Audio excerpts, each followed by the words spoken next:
Hello friends, welcome back to my YouTube channel. आज हम फिर से हाज़िर होते हैं आपके सामने एक नया टॉपिक लेकर, जिसका नाम है द अमेंडिंग एक्ट ऑफ 1786। तो इससे पहले हम वीडियो में आगे बढ़ें, प्लीज़ चैनल को लाइक कीजिए, सब्सक्राइब कीजिए, शेयर कीजिए। और अगर आपने बाकी वीडियोस नहीं देखी हैं तो प्लीज़ चैनल पर विजिट करके उन्हें भी चेक कीजिए। तो आइए अब चलते हैं हम अपने आज के टॉपिक की तरफ, द अमेंडिंग एक्ट ऑफ 1786।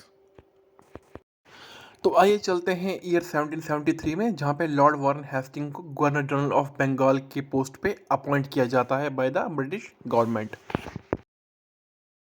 अब 1773 टू 1785 जो है इनका टेन्योर आता है, जिसमें 1785 में ये रिज़ाइन कर देते हैं।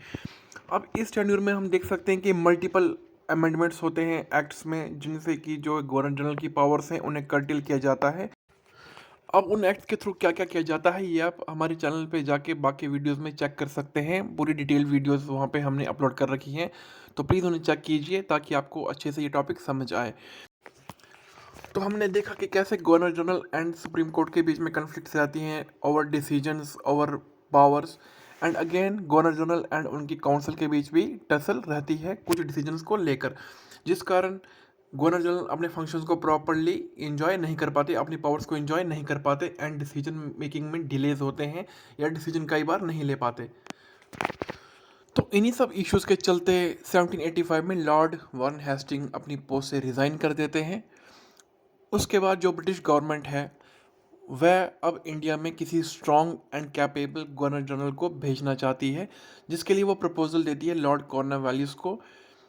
एंड लॉर्ड कॉर्नवालिस जो है वो इस प्रपोजल को रिजेक्ट कर देते हैं, बिकॉज इस सब कन्फ्लिक्ट्स के बारे में कि जो उन्हें एक्सपीरियंस किया था through the tenure of Lord Warren Hastings. तो उन्होंने ये देखा कि वहाँ पे जो है गवर्नर जनरल को कम्प्लीटली फ्रीडम नहीं है डिसीजन लेने की, गवर्नर जनरल काउंसिल पे डिपेंड होना पड़ता है और अदर जो सिस्टम है उसके परमिशन लेनी पड़ती है।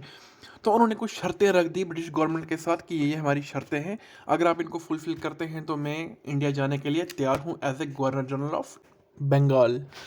बेसिकली आप ब्रिटिश गवर्नमेंट जो है वो चाहती थी कि वो कम्प्लीटली कंट्रोल करें ईस्ट इंडिया कंपनी को एंड उनकी एडमिनिस्ट्रेशन को इंडिया में।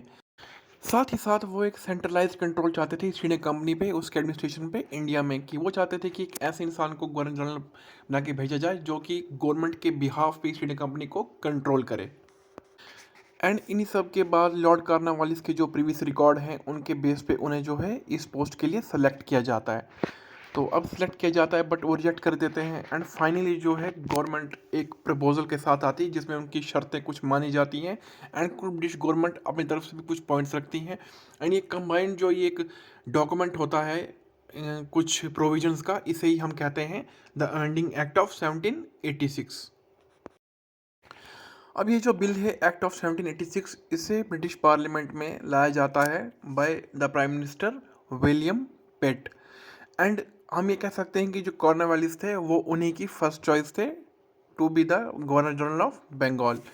तो अब वो ये बिल लेके आते हैं, इसमें कुछ प्रोविजंस है जिन प्रोविजंस को अब हम पढ़ने वाले हैं। तो आइए चलते हैं एक एक करके सभी प्रोविजंस को डिटेल में समझते हैं। अब जो फर्स्ट पॉइंट है उसे हम पहले डिस्कस कर चुके हैं कि जो प्राइम मिनिस्टर विलियम पिट थे उन्होंने ही बिल मूव किया था कॉर्नवालिस को गवर्नर जनरल ऑफ बंगाल बनाने के लिए, बिकॉज वही उनकी फर्स्ट चॉइस थे to be the governor general. तो हमने आपको बताया था कि जो कॉर्नवालिस थे उनकी कुछ कुछ कंडीशंस थी। तो उनकी फर्स्ट कंडीशन थी कि he wanted to enjoy the powers of both governor general of Bengal and commander in chief.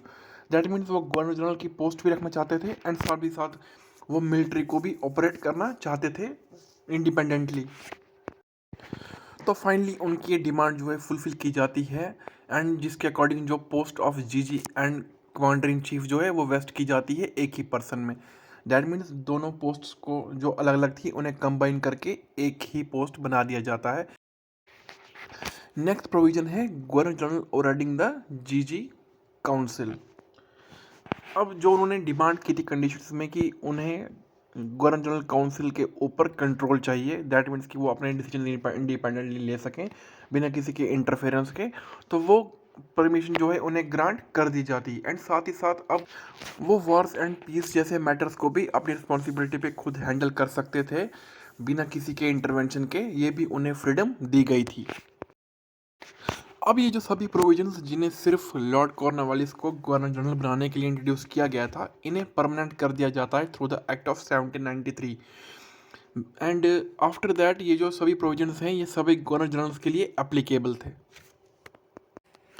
That means कि अब वो सारी पावर्स जो कॉर्नवालिस ने एंजॉय की थी वो फ्यूचर में आने वाले सभी गवर्नर जनरल्स करने वाले थे। तो इसी के साथ हमारा आज का जो टॉपिक है द अमेंडिंग एक्ट ऑफ 1786 वो यहीं पे ख़त्म होता है। आई होप आप सभी को चीज़ें समझ आई होंगी। एंड प्लीज़ अगर वीडियो अच्छी लगी हो तो लाइक शेयर सब्सक्राइब ज़रूर कीजिएगा, ज़्यादा ज़्यादा शेयर कीजिएगा। Thanks for watching, thank you so much. जय हिंद, जय भारत।